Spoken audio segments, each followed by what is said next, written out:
Lisboa, Bruxelles, Berlin, Warszawa. Europe is us with Dino.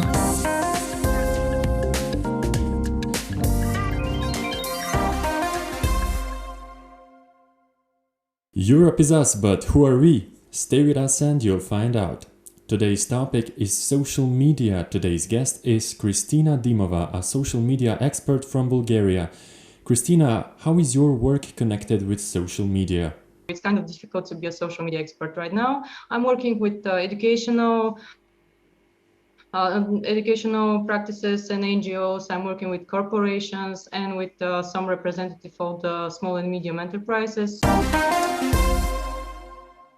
Society now is fractured, and only social media can help for governments to actually understand what is going on in people's head. Social media is also known as the platform on which we could follow the rise of fake news.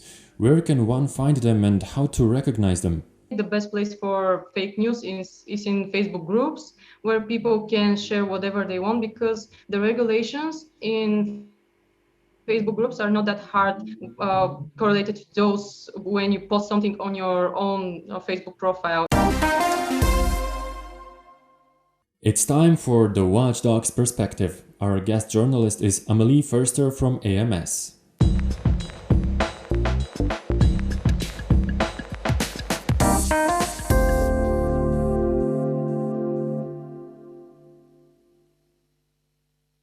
From my perspective as a member of the Gen Y, it's quite obvious how the Generation Z has been influenced by social media. For them, there is no life without it.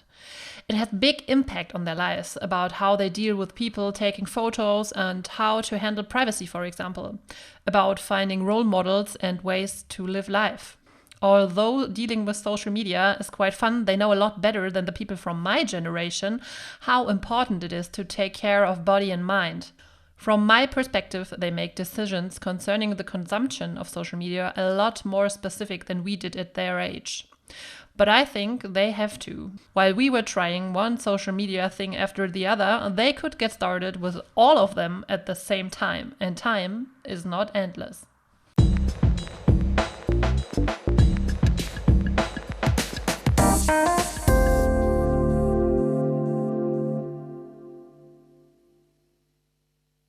In the last section of the day, Kristina personally will get to know Kristina personally. What is your favorite memory, Kristina?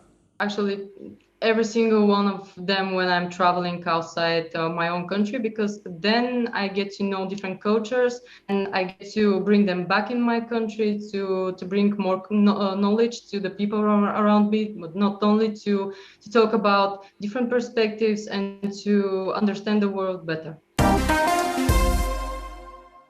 What is your worst fear?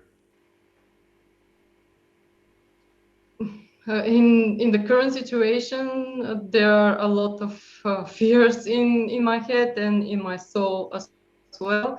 But my worst fear is letting my dreams down and not giving the youth the voice. What is your biggest wish? My biggest wish is actually to wake up tomorrow and to understand that everything that has come up to the surface after 2020 has been a bad dream, and we've understand the consequences of this bad dream, and that the sun is also rising again after this bad dream is ended, and we actually managed to do something better for not only for ourselves but the world. Thanks, Kristina, and thank you all for your attention. Don't forget to subscribe to our podcast and listen to what we have to say, because Europe is us. Lisboa, Bruxelles, Berlin, Warszawa.